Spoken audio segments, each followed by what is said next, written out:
BTS라는 그룹이 있는데 이 BTS는 보니까 꼭 젊은 사람들만 좋아하는 것도 아니고 그 부모님들도 많이 좋아하는 것 같아요. 왜 그런가 보니까 그 노래 가사가 건전하고 그 노래 가사가 사람들에게 많이 위로를 주는 것 같아요. 그 BTS 노래 중에 Love Yourself라는 노래가 있어요. 너 자신을 사랑해라. 그런데 그 유튜브에 보니까 너 자신을 사랑하라 그 노래를 듣고 전 세계 많은 사람들이 감동을 받았던 것 같아요. 우리 교회식으로 표현을 하면은 그 노래를 듣고 굉장히 많은 사람들이 은혜를 받은 것 같아요. 그 내용은 너 자신을 사랑해라 그런 것인데 왜 그렇게 많은 사람들이 그 노래에 감동을 받았을까 생각해 보니까 자기 자신을 사랑하는 일이 쉬운 일이 아닌 것 혹은 잘 생각해 보지 않았던 것 혹은 대부분의 사람들이 자기를 사랑하기보다는 오히려 자기한테 실망하고 또 오히려 자기를 미워하고 또 자기 자신에 대해서 만족함이 없고 불만스러운 것이 많은 그런 가운데서 너 자신을 사랑하라는 이런 BTS의 노래가 사람들에게 마음을 만져준 것 같아요. 오늘 본문을 보니까 예수님이 바리새인들과의 대화 가운데 너 자신을 사랑하라라는 똑같은 말씀을 하셨어요.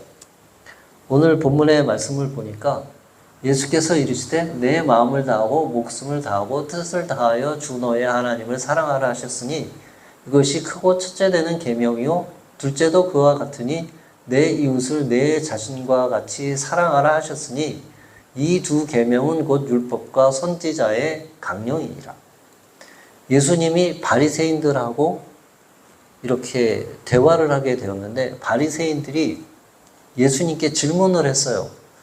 예수님, 계명이 많이 있는데 율법이 많이 있는데 어떤 것이 가장 크고 으뜸이 되는 계명입니까? 이렇게 물어봤어요. 유대교회는 그 당시 사람들이 일반적으로 알고 있는 계명이 일반적으로 613가지예요. 구체적으로 세세하게 제가 다 모르겠지만 613가지의 계명이 있어요. 일반적으로 사람들이 지켜야 되는 계명이 613가지니까 많은 거죠. 그만큼 이 바리새인들은 그 613가지 계명을 철저하게 지키고자 노력을 하면서 그 중에 제일 큰 계명이 무엇이냐 이렇게 예수님께 물었는데 예수님이 물론 그 613가지의 계명을 다 알고 계시지만 그리고 보통 다른 상황에서 보면 예수님이 한 번도 곱게 쉽게 대답을 해주신 적이 없어요. 대부분은 그 바리새인들의 질문을 받아서 한 번 뒤틀거나 꼬거나 혹은 그 질문을 되받아쳐서 질문한 바리새인들이 창피하도록 만들거나 혹은 그들 스스로의 잘못을 깨닫게 하시거나 그런 식으로 대답을 하시는데 오늘 본문에서는 예수님이 전혀 그 질문을 뒤틀거나 꼬지 않고 받아서 그대로 대답을 해주십니다. 아주 평이하게 대답을 해주시는데 먼저 내 하나님을 사랑하고 그리고 그 이웃을 사랑해라. 그런데 이 말씀을 자세히 들여다보면 1번 계명이 하나님을 사랑하는 것이고 2번 계명이 이웃을 사랑하는 것 이런 것이 아니라 잘 본문을 살펴보면 1번 계명과 2번 계명이 별 큰 차이가 없는 그래서 하나님을 사랑하는 것과 이웃을 사랑하는 것이 그냥 하나의 가장 크고 먼저 되는 계명인 것으로 그렇게 말씀하고 있어요. 둘째도 그와 같으니 내 이웃을 내 자신과 같이 사랑하라. 이 두 계명이 온 율법과 선지자의 강령이니라. 여기 율법은 모세오경, 토라, 그리고 선지자는 예언서, 구약에 있는 모든 예언서. 그러니까 모세오경과 예언서를 전부 합해서 가장 중요한 것이 하나님을 사랑하고 이웃을 사랑하는 것이다. 그것이 분리되어 있는 것이 아니다. 그런데 여기서 예수님이 굉장히 독특하게 내 이웃을 사랑하는 것에 어떤 원리랄까, 원칙이랄까, 그런 것을 덧붙이셨는데 그것이 뭐냐 하면 내 자신같이 사랑하라. 내 이웃을 사랑하는데 내 자신같이 사랑하라. 이 말씀은 예수님 머릿속에는 하나님을 사랑하는 거, 이웃을 사랑하는 거, 너 자신을 사랑하는 것이 그냥 한 묶음이고 한 덩어리예요. 하나님을 사랑하는 게 곧 이웃을 사랑하는 것이고, 이웃을 사랑하는 것이 곧 나를 사랑하는 것이고, 나를 사랑하는 것이 이웃 사랑도 되고 하나님 사랑도 되는 것이라고 예수님은 알고 계시고 가르쳐주고 계신 거예요. 나 자신을 사랑하지 않으면 내 이웃도 사랑할 수 없다. 그게 예수님의 말씀이에요.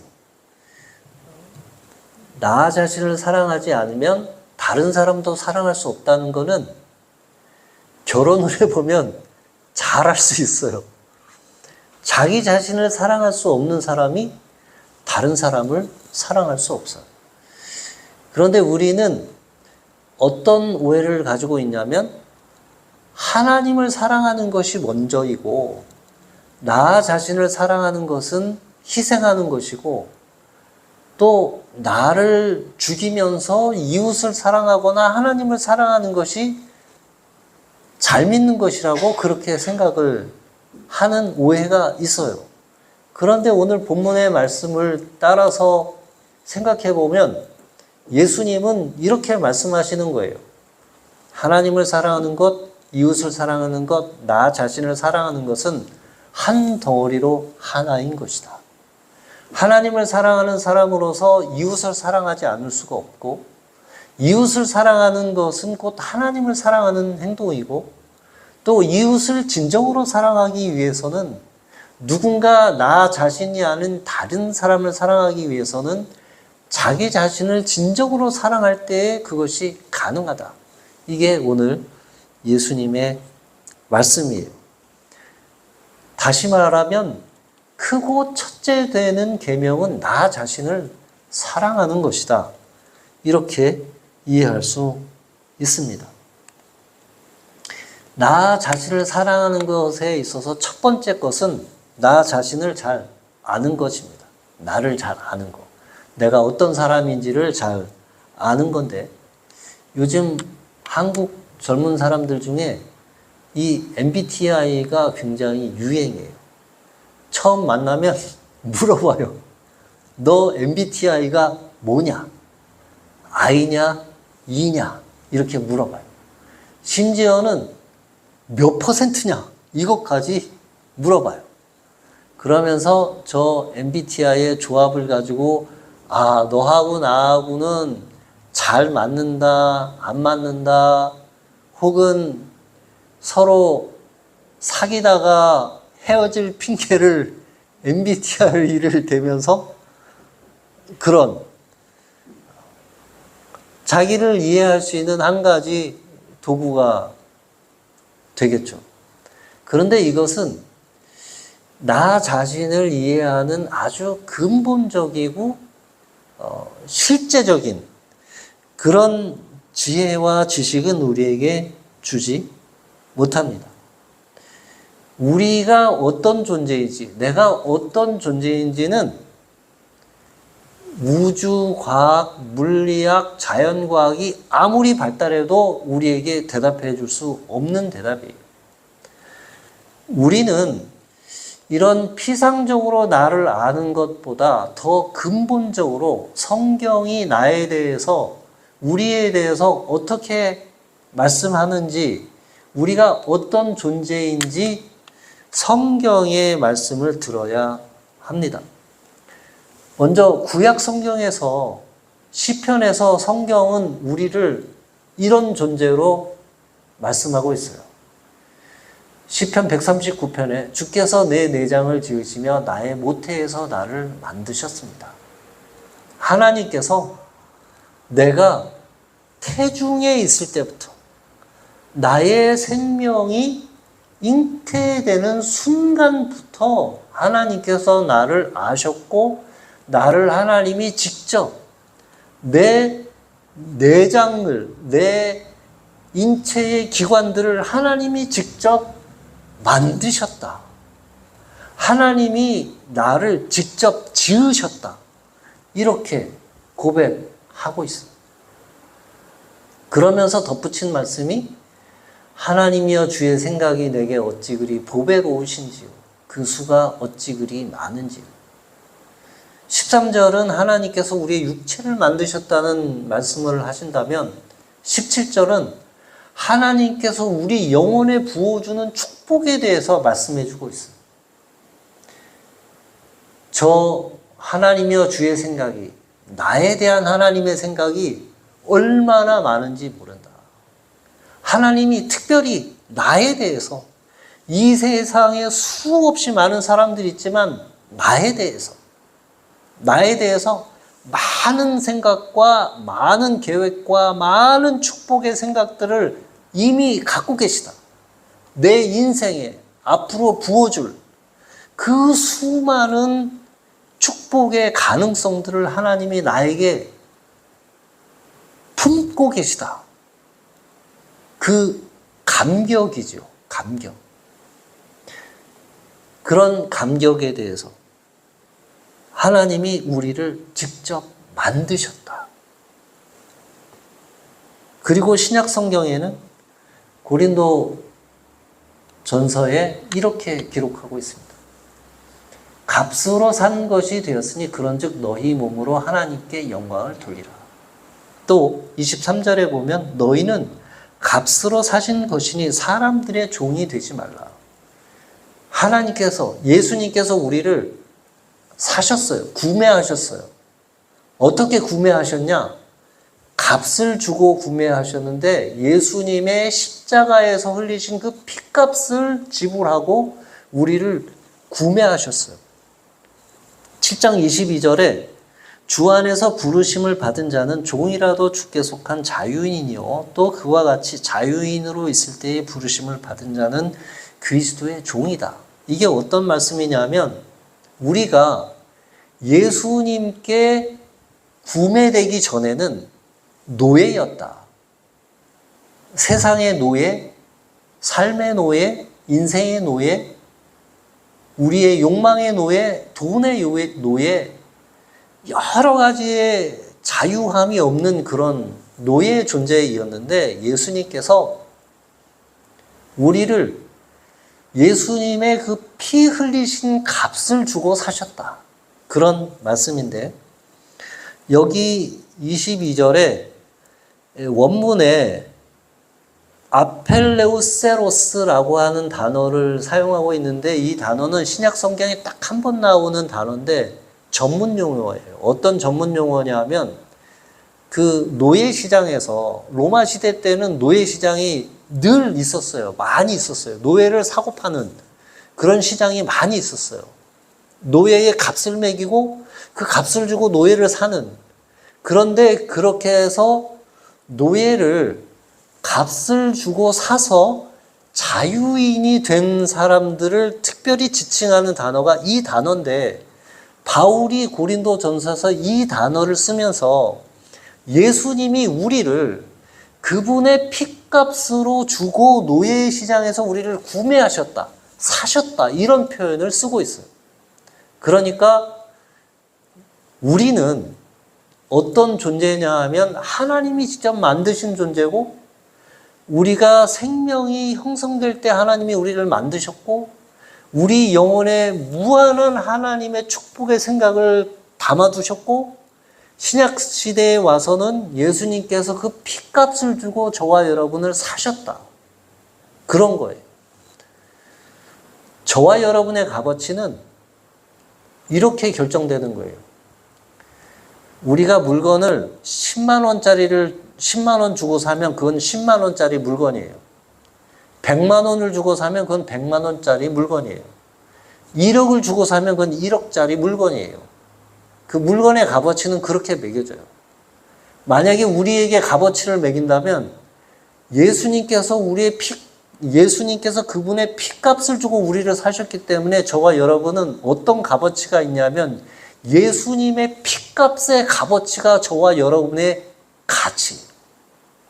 세상은 사람을 어떻게 평가하냐면 주로 쓸모를 가지고 평가를 합니다. 이 사람이 얼마나 쓸모 있냐, 쓸모 없냐. 이 사람이 돈을 얼마나 버느냐, 못 버느냐. 그것으로 평가를 합니다. 그러나 성경은 전혀 다른 평가 방식을 가지고 있어요. 저와 여러분의 가치는 하나님이 만드셨고 하나님이 거기 우리 영혼의 축복의 생각을 부어주시고 계시고 우리 자체는 예수님의 피값으로 사신 그런 존재인 것이에요. 이 말씀은 다른 말로 하면 저와 여러분의 인생은 내 생명은 내 것이 아니라 예수님 것인 거예요. 그러니 가치가 있는 거예요. 저와 여러분의 가치는 그것으로 결정이 되는 것이에요. 두 번째로 우리가 나 자신을 사랑한다고 하는 것은 저와 여러분 안에 있는 하나님의 형상을 온전하게 지켜나가는 것이에요. 데살로니가전서 5장 23절에 평강의 하나님이 친히 너희를 온전히 거룩하게 하시고 또 너희의 온 영과 혼과 몸이 우리 주 예수 그리스도께서 강림하실 때에 흠없게 보존되기를 원하노라. 흠없게 지켜나가는 것.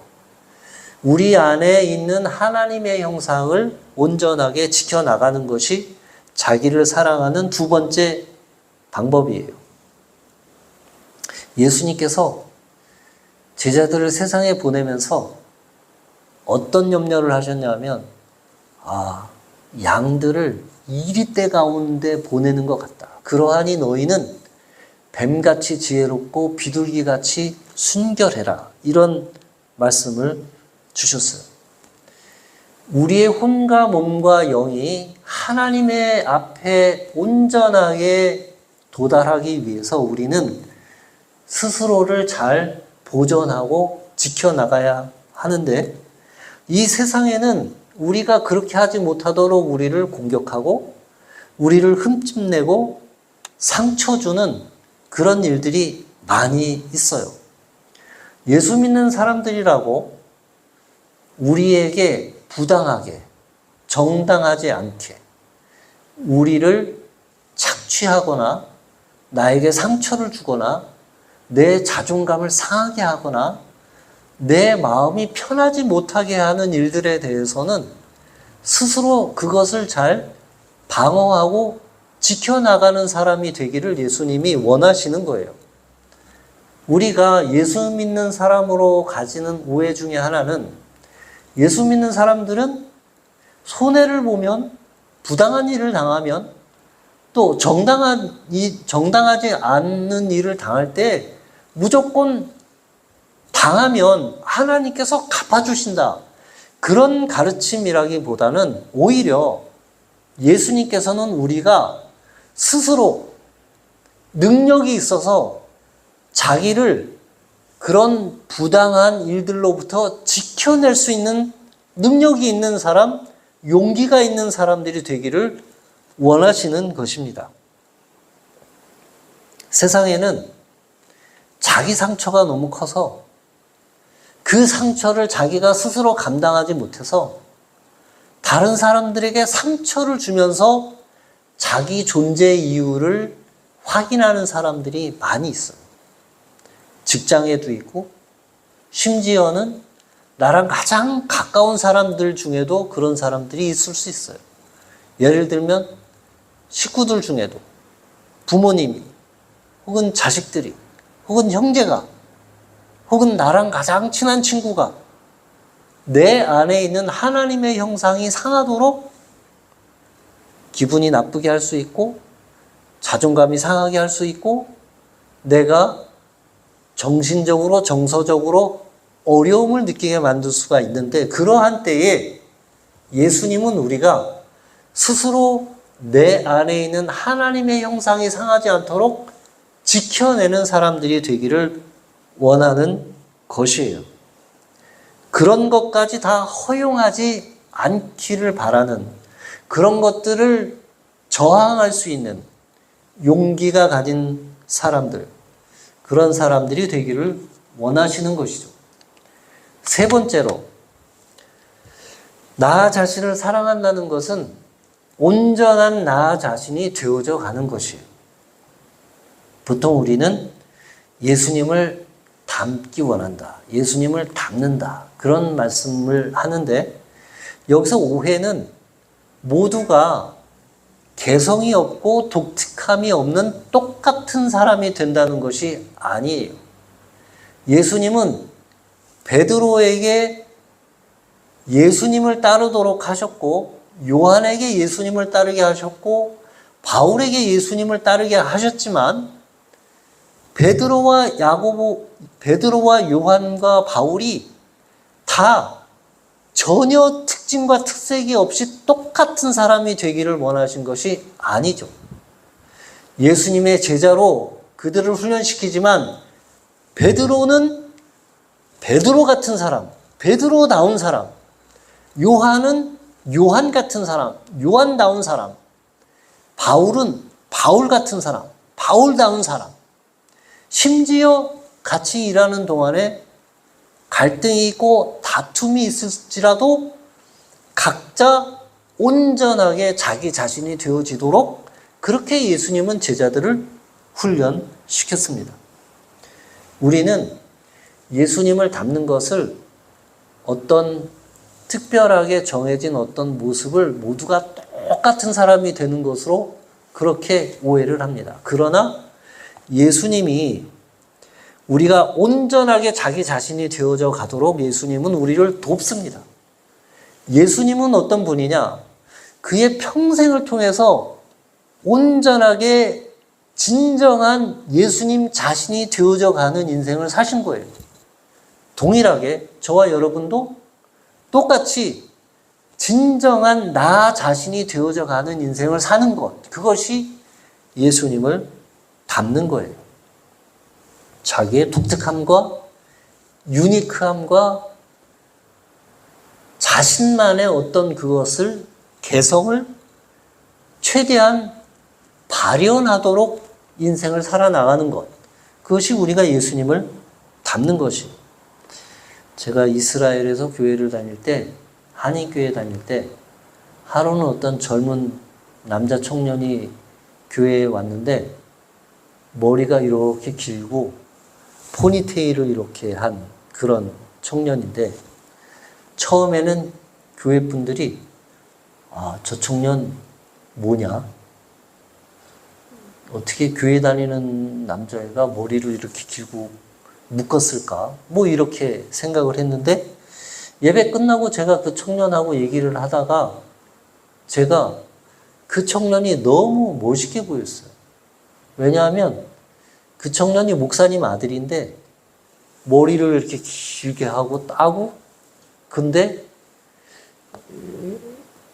영어도 잘하고 생각이 온전하고 자기 개인적인 그 프라이빗 라이프가 개인적인 삶이 너무 건전하고 깨끗하고 도덕적으로 윤리적으로 흠이 없는 그러면서 자기 인생을 다른 사람들을 위해서 살고자 하는 그런 열정이 가득한 그런 청년이었어요. 그런데 목사님 아들인데 그런 모습을 너무 자연스럽게 표현하고 사는 그래서 너무 멋있어 보였어요. 우리가 예수님을 닮는다는 것은 자기 개성을 죽이고 자기의 독특함을 죽이는 그런 것이 아니라 진정으로 자기가 원하는 삶을 살고 자기가 원하는 자기 인생과 자기 스타일의 삶을 사는 것, 그것이 자기를 사랑하는 그런 길이에요. 오늘 예수님은 하나님을 사랑하는 것, 이웃을 사랑하는 것, 자기 자신을 사랑하는 것이 가장 크고 첫째 되는 계명이라고 우리에게 말씀해 주셨습니다. 저와 여러분이 정말로 자기 자신을 진정 사랑하는, 그래서 이 큰 계명을 이루어 나가는, 그래서 예수님이 우리를 보고 흐뭇해 하시는 그런 축복된 삶을 사시기를 주님의 이름으로 축복합니다.